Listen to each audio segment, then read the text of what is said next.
Is this gonna be a kid-friendly show? Yeah, we're gonna no cursing words in this show. What counts as cursing words? You can say farts. Farts. You can say. Can I say jerk? You can say jerk. Can't say any of the swearing words. What about dick? No, don't say dick. But these aren't exactly kid-friendly movies. They're not kid-friendly movies. We don't need to talk about them in we don't need to talk about them in a kid-friendly way. We can discuss like what happens in the movies and things like that, but we don't have to get blue and talk all raw. That would be. So I can say butts? You can say butts. You can say look at them butts, or I sure do like all those butts. Two things I would never say. So okay.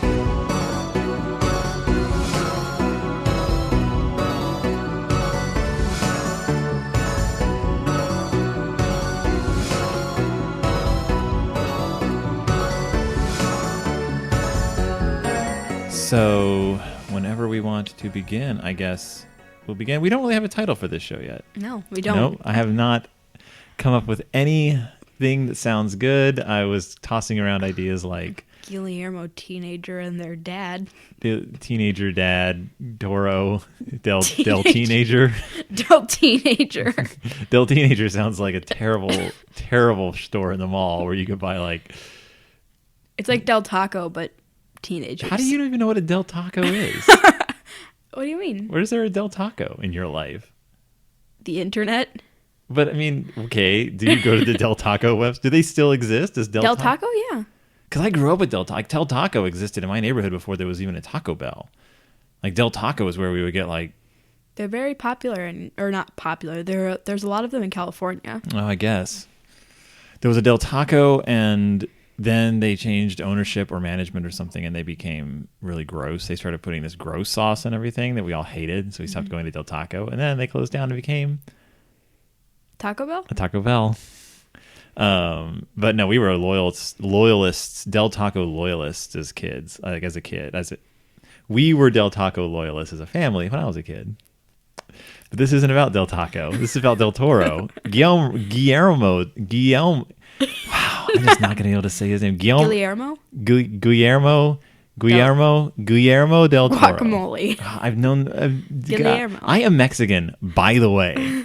And Guillermo is one of the hardest names I have ever... Isn't it Guillermo? No, Guillermo. This is getting off to the worst start. This is not a good sign. So, hello everyone. Hello everyone. I'm Phil. I'm Oliver. And we are talking about Guillermo del Toro, the Mexican filmmaker, well known for his genre delights. His genre delights. This whole podcast will be focused on the works of Guillermo del Toro, and we're going to be going chronologically through his works. Mm-hmm. Why am I repeating what you're saying? You don't have to repeat what I say. You can just, don't just nod because that doesn't mean anything. We're going to be going chronologically through Guillermo del Toro's movies and I guess some TV shows, some of his TV stuff. Maybe we'll hit on some of his writing if we have the time. But I always have the time. So just to lay it out on the table, neither of us are film experts. Speak for yourself. Neither of us have studied film. Neither of us are particular. Well, I guess we're both smart. We're both smart people.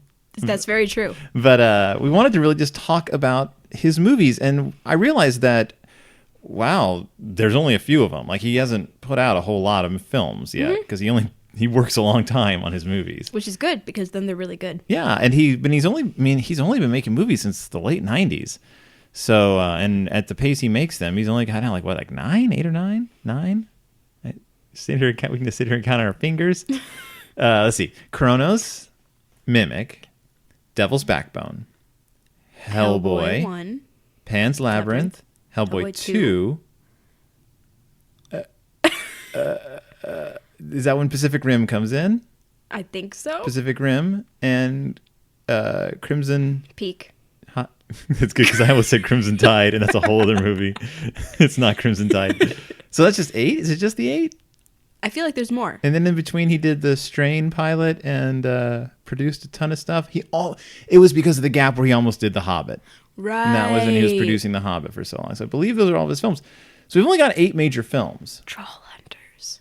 Well, that's the thing. So there's this sort of expanded Guillermo del Toro universe, including his novels in the Strain series, including this TV stuff he's produced, like Troll Hunters. And I believe he wrote the first episode of that. Yes. I think we'll figure that out when we get to it. We'll figure it out. But it on Netflix, it specifically says by Guillermo del Toro. Yeah. Or however you say his Guillermo del Toro. Should we just look up a pronunciation of his We'll name? just call him GDT. We'll just call him GDT. He started off for 10 years. He was a special effects and makeup artist. Like, he worked in the industry. Like, and I love the fact that, like, his story is, he was making Super 8 films as a child, and he just made he just started making movies just because he loved movies so much. What is Super 8 films? Super 8 is it's Super 8 cameras were like they were a very common type of film camera that they were a consumer grade film camera that you could use. Just I don't even know if they had synced sound. I'm not even sure if they had sound, but a lot of filmmakers cut their teeth on Super 8 films. There was a movie called Super 8 That we went to that see. we went to see in the movie theater, and it was called Super 8 because that was the type of camera they used. Okay, that's what I was about to ask you. It was kind of like my first film camera. Like, it was just a way to, like, because you use film stock. You had to learn how to use film stock in order to use it effectively. Yeah. And as opposed to video. So, but he got to start making Super 8 films, little short films, only 2 of which I believe have been released to the public. One of which, Geometria. I don't know how to speak Spanish. I'm Mexican. Geometry. It's just called Geometry. Have been released to the public, okay. like to see. The other ones, they're like for his early work, and he's not like keen to show them off. But eventually he got to make a feature-length film called Cronos, and that's what we're here to talk about. Yeah. Cronos, which gives us our first hint as to what this movie is about, which is time and the passing Cronos of time. is the Roman name for the Titan. Or no, it's the Greek name for the Titan. Cronos is the same as Saturn, right? Or Yeah. kind of the equivalent of Saturn? Yeah, kind of. Cronos is the father of the gods, like Zeus and all those people, but he is also the keeper of time. Hence the reason he has the scythe and why death has a scythe. Yes. And that's very much what this story is about, is the passage of time and trying to kind of fight against that. And so one thing we're going to do in this show is we're going to sort of track the Guillermo del GDT. the GDT-isms. We're going to track the Del Toro-isms and just seeing how many of these little themes of his run through all of his movies, which is fun because this isn't going to be like a major, like, we're not looking to like do major in-depth analysis of each film, but just sort of like celebrate the movies, talk about them, what do we think about them, and find these little like Del Toro-isms all throughout them because there's so many that he repeats. So Cronos, what's Cronos about? The movie starts with the legend of this alchemist who's obsessed with not dying. He makes this thing that's like a scarab beetle. It's like pretty and golden, and it latches onto you and makes you generally immortal. Not invincible, but immortal. And you find out that there was this fire, I think it was. In his house. Like the building collapsed somehow. Yeah, the building collapsed. This was like hundreds of years ago. Actually, it was hundreds of years ago he created the thing. Yeah, but hundreds of years later, you find out this building collapsed and that his body that's right. was discovered, but he had technically been alive up until then. Right. And he had been killed by a wooden stake through the heart. Right, just coincidentally, wooden Yeah. stake through the heart. And they found up in his attic was a naked man. Yes. Hanging upside down. With blood, because... With big buckets of blood all around him. Yeah. Yeah, but what does that mean? We don't know yet. And there's a zoom in of this statue of the angel dude. What's his name? Was it a specific angel? Was I it thought Gabriel I or thought it was Michael or something. one of the angels? One of the It's angels. an angel statue. We're not religious. You see that the Cronos, I think that's what it's called. Yeah, the device. The Cronos device is hidden in the statue. Yeah. And the antiques dealer buys the statue, and it's in his store. And you can explain the rest of it. Oh, well, okay. So then this antiques dealer, whose name is Jesus Gris, which means gray Jesus, which I like. He's gray Jesus. He's all gray Jesus. But hold on to that. There might be religious symbolism coming up. His name is Jesus. He's an old man.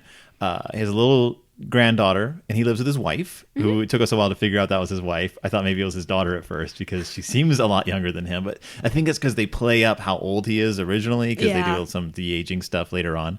But and this guy comes into the store who's sort of like creeping around this statue that he has, and later on he discovers within the statue the Cronos device. But before that, there's cockroaches. There's cockroaches that come pouring out of the Cronos device, and that's another one. So bugs. We've got the Del Toro thing of bugs. Oh, he loves him some bugs. And the device itself we didn't mention. It's this clockwork device. I guess we haven't seen it in action really yet. Yeah, no. But this little... It's a contraption, and he loves contraptions. Little trinkety contraption. Yeah. So bugs pour out of this statue, and... the little girl's just like... Nope. Yep. And they manage to they open up the statue and they find the Cronos device. There's also this subplot going on. Simultaneously there is a story of this old man. Older man. Yes. Well, is he older or is he younger? Because he's dying. He's dying. There's a guy who's dying and of cancer. His body's like riddled by cancer, and he's trying to find this Cronos device. So he sends out his son. Yes. His nephew. His nephew. Ron Perlman. His nephew, Ron Perlman. Which is the great Ron Perlman. Let's put that another one of Del Toroism up there. That is the great Ron Perlman. Ron Perlman is in so many Guillermo del Toro movies. But not Pan's Labyrinth. Not Pan's Labyrinth, but if you grew up in the 1980s like I did, you recognize Ron Perlman. He was already well known to me from the TV series Beauty and the Beast with Linda Hamilton, in which he played the Beast. That's what made him famous, and he was a romantic figure. He was on all kinds of talk shows when I was a kid because they would have him on as his curiosity because he's this super smart actor. He's incredibly nice. He's incredibly smart. He's a great actor, but he's very unusual looking. Like he looks like you can see him turning into a werewolf. Like he has this sort of like brow and these eyes. He's very intense. And this chin. But he was a sex symbol. Like growing up, women and others were like, "Oh, Ron Perlman." Once he started making these like sort of artsy, he started making a lot of artsy foreign films, and he always plays a jerk. Farts! Even when he's a nice guy, he's always a little bit of a jerk. So Ron Perlman is sent to find this thing, and he is not happy about having to live with his uncle. No, he's not. They do not get along. But he buys the statue from Jesus, from Jesus. He buys the statue from Jesus. What a deal! He buys the statue from Jesus. Of course, they get it back, and there's nothing in it. Yeah. So they start playing with the little Cronos device, and it has a little button on top. It looks like a jewel. That's a good... Always press mysterious buttons. They definitely don't lead to bad things. But it's this crazy thing. It's like it's a scarab, so you're going to hold it in your hand when you press the button. So it's set up automatically. You press the button, you hear the clockwork start. These legs shoot out the sides and grab onto your hand. Well, but first, you don't know they're going to grab onto your hand because there's this long pause. Yep, they shoot out. And they're kind of like the face hugger legs. Yeah. Yeah, so you're holding this and you're looking at this thing like, what's this? Then they grab on. They don't grab on. They rip into your hand. Something happens you don't really see in the beginning. Something happens to the palm of your hand. And then a tail comes out with a stinger on the end. But that doesn't happen yet. Yeah, right. So this happens to the old man, and he pulls it off, and it's like his hand is cut up, and he's pretty worried. He's like, So he wraps his hand up, and what ends up happening is... he gets hooked. Yeah, what it does is it creates this... something starts happening to him. He wakes up in the middle of the night, he's dying of thirst, and he goes and he finds the Cronos device again, and he sticks it on his hand, and then he lets the little tail come out, and it... The little girl, though, witnesses all of this, and she's like, Yeah, because he's having like the time of his life. This thing is doing something to the old man. After stabbing him in the arm. Yep. Ugh. And he wakes up the next morning invigorated. He's young. He's getting younger. And when he walks into a store, it is ransacked. Right. He gets to his store and the whole place has been trashed by Ron Perlman. So he goes and confronts Ron Perlman, tricks them into thinking he's giving them the Cronos device. but he doesn't. He just leaves him like a lock. So there's this little war going on between the rich old man who's dying and the Jesus old man who's the opposite of dying. He's resurrecting. He's becoming younger and more like vibrant and vivacious, and he goes out dancing with his wife to the New Year's Eve dance. Mm-hmm. And the little girl does not want to be at that dance. No, she does not, because there's a creepy guy dressed as a clock.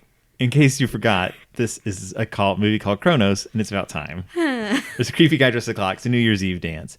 But a guy gets a nosebleed at the dance. Yeah. And he sees the nosebleed. Jesus sees the nosebleed. He follows him into the bathroom because there's something about seeing that nosebleed that makes him like sit up and take notice. And then we get one of the most distressing moments in the entire movie, which is where Jesus goes... The man has a nosebleed and there's blood on the floor, and he leaves the bathroom, and you can see Jesus gets down on his hands and knees and licks the blood off the tiles. So not only is he licking a bathroom floor, which is probably the most revolting thing I can think of at the moment, he's licking another man's nose blood off the bathroom floor, and it is shown in delightful close up. I mean, it's just a guy licking something out it's not, but it's so gross. And then he gets knocked unconscious. Who knocks him unconscious? He's gets knocked out by Ron Perlman, who's followed him in there. Yeah. And they drags him to a cliff and shoves him off the cliff in his car. Well, he accidentally kills him. Remember, he beats him up so bad because his uncle is so angry at him that he's just getting frustrated. And he beats up the old man, puts him in his car, shoves it off a cliff. And then he goes back to his uncle, who hits him in the face with his cane, which happens several times in this movie. Oh, so I wanted to point out, hand trauma happens in this movie. That Cronos device bites into your hand. That's a Del Toro thing. You're going to see a lot of hand trauma. We've looked at the creepy artifact. In Ron Perlman's uncle's dwelling, he sleeps on a bed under a gauzy curtain. Yeah. And that's another thing. You're going to see gauzy curtains in Del Toro's movies. Because, just seeing shadows behind gauzy curtains. Yeah. You get an old villain scared of death. You have the clockworkery. God. Already we see God invoked. We see crosses. We see Catholicism a lot. We see Jesus. It's all throughout this movie. And we see old people who still got it going on. And that's something that you'll see in a couple of Del Toro movies. He doesn't shy away from you want to cover your ears for this one, cover your ears. Older people having sex drives. Old people have sex drives? I didn't know. Nope. Sorry to break it to you. Body horror, which is, for those of you who aren't familiar with chunks of skin getting peeled off his face. Body horror, for those of you who aren't familiar with the term, it's basically like it's fiction that finds its horror in the fact that something uncontrollable is happening to you physically. And that's what starts happening to him once he starts getting these urges. He starts noticing he has like wounds in it. When he gets wounds in his body, there's like a sticky substance underneath his skin that he can't quite figure out what it is. There's a few scenes in front of like mirrors that are very, very reminiscent of Cronenberg's The Fly, where you see a person looking in the mirror and noticing that there's some changes happening to their skin. He starts getting on this his skin starts taking on a waxy texture. I thought it was more of a marbly. Well, his skin, not the white skin. Right, yeah. Yeah, so he goes over the cliff. Ron Perlman gets beaten up by his uncle for letting the guy die.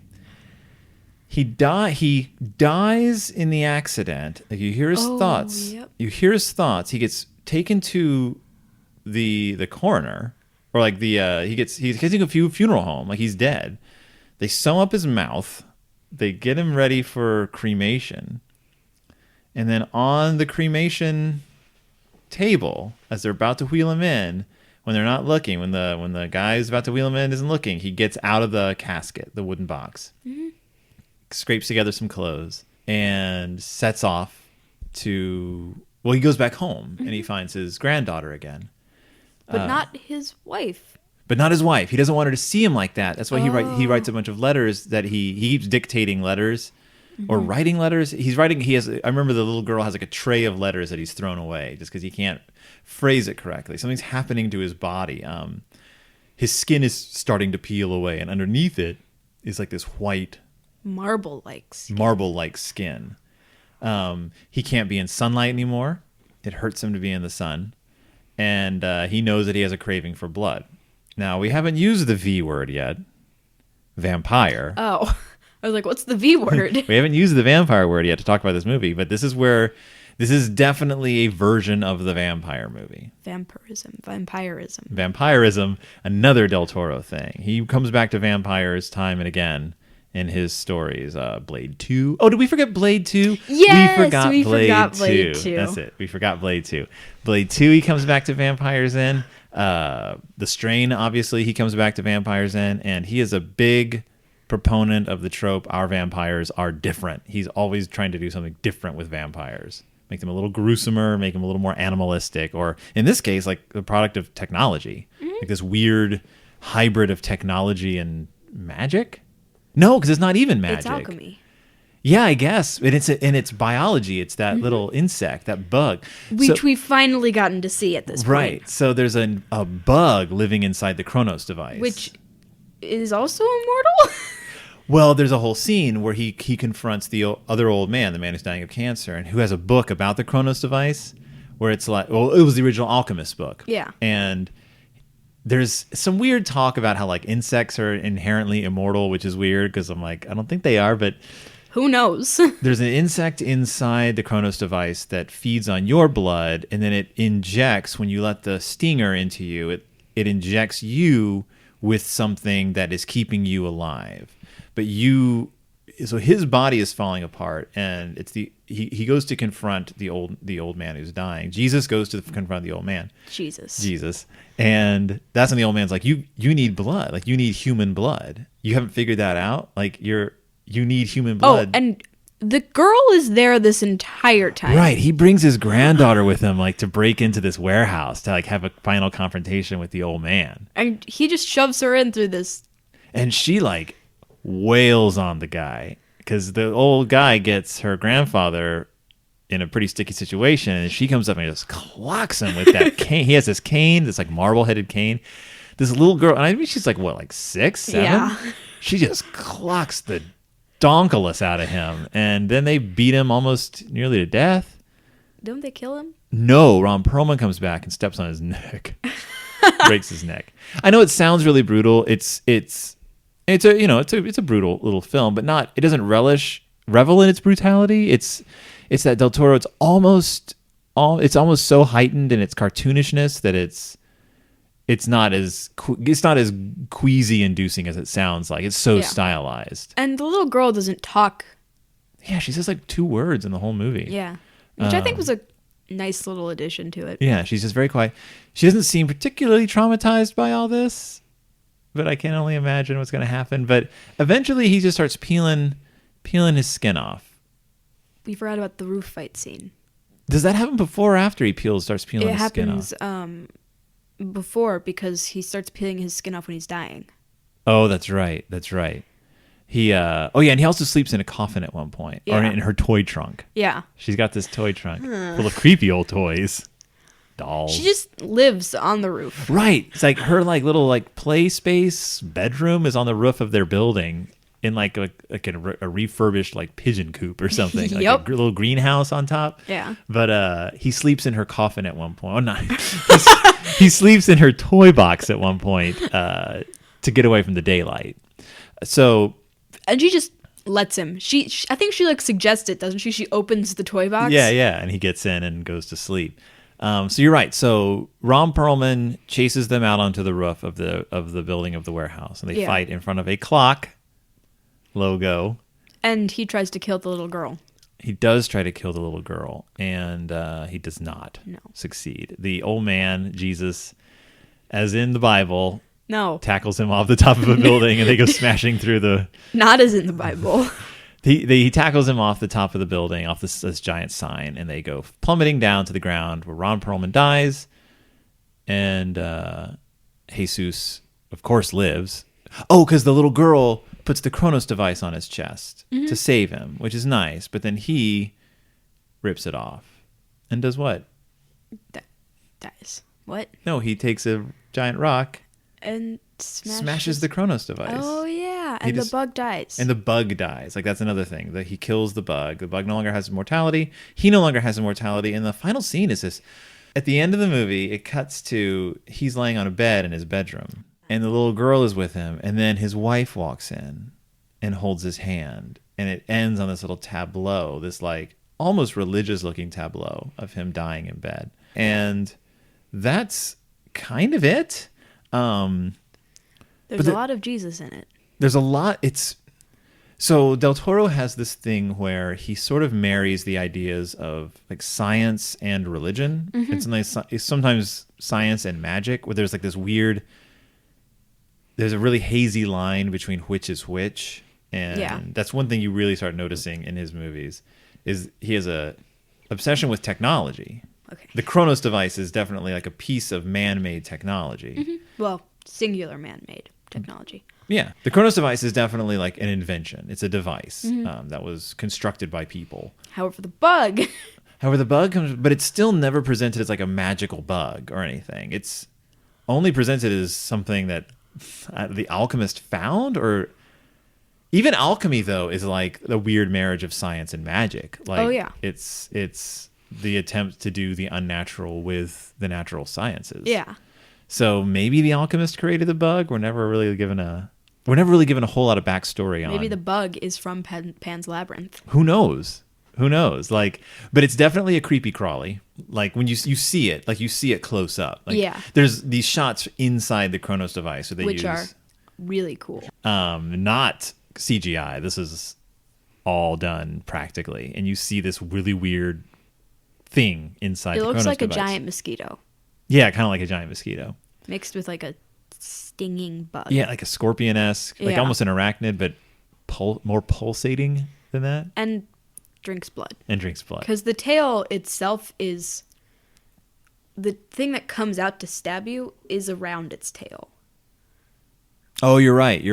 Yeah. So it obviously it's scorpion-like, but it's pulsy. Yeah, a pulsy scorpion with a stingy tail. One of the themes that you'll see in a lot of Del Toro's films coming up, and it's definitely in this, is a human reduced to their animal impulses and like fighting those animal impulses. And we see that in Blade, definitely. But we'll see that also in Hellboy, struggling with his own nature, to be a creature. We'll even see that in Crimson Peak. We'll see that in not so much in Pacific Rim, but he returns to these themes, like the animal that's inside us, especially in Pan's Labyrinth. Right, exactly. Also, the hero who is ruined by their own nature, the hero who is constantly this ties in a little, I guess, with the animal thing, but the notion like here's your hero, but they're kind of being done in by their own mistakes. Because like Jesus is our hero, like he's our protagonist. We're following him and we're rooting for him. Yeah, but he got himself into the mess. Well, yeah, and the very thing that started this whole story, it's what's undoing him. Like he's not going to win, except to. Well, I guess so. There's my question: is in your classic storytelling definition, like man versus nature, man versus machine, I don't know, that's the real one, man versus himself, like who's the antagonist in this movie? Well, there's a lot of answers to that question. There's a lot of bad guys in the movie, but who's the real antagonist? I thought it was the Cronos machine. You think it's the machine itself? Or the alchemist who made it. Well, he's not even a player anymore. He's dead. I guess to me it's like the like what is Jesus fighting? Like what is he? His urges to drink human blood. I actually don't know. Yeah, it's weird because that doesn't even kick in until later.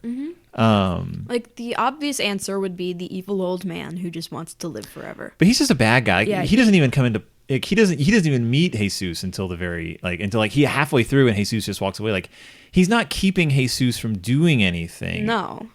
Ron Perlman? No, he's just a henchman.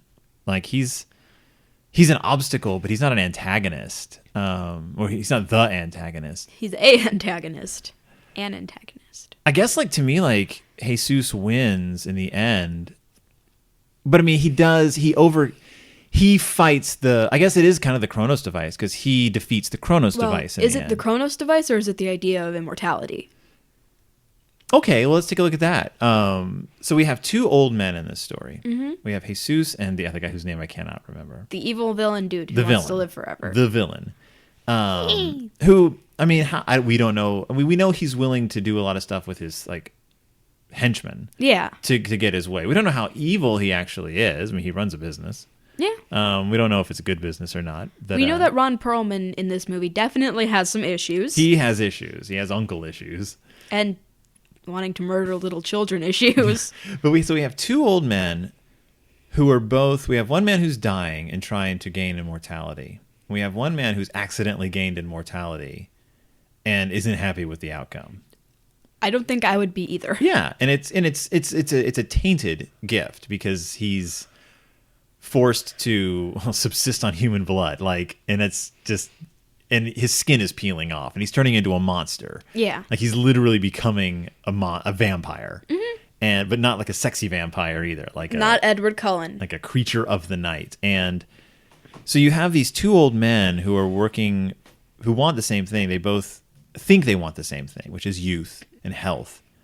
The first old man, the bad guy, ends up dying in his pursuit of this thing.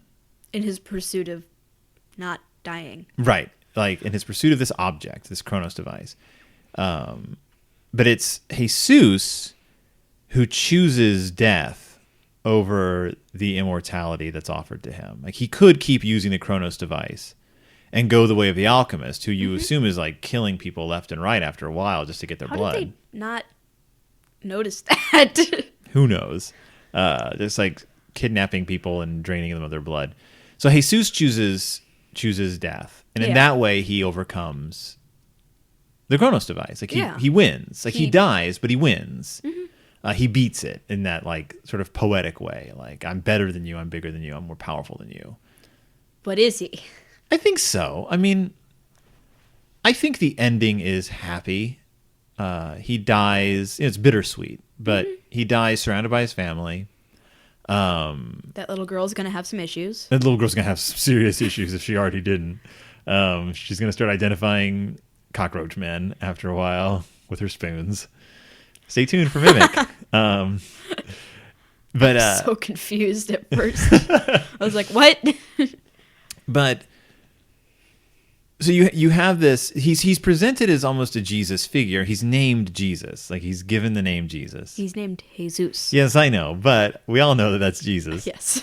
He's resurrected. He dies and he comes back. So we have like the Christ imagery there, and that's totally deliberate. We see crosses throughout the movie. Mm-hmm. We see the Cronos device attached to his chest, which is a Catholic.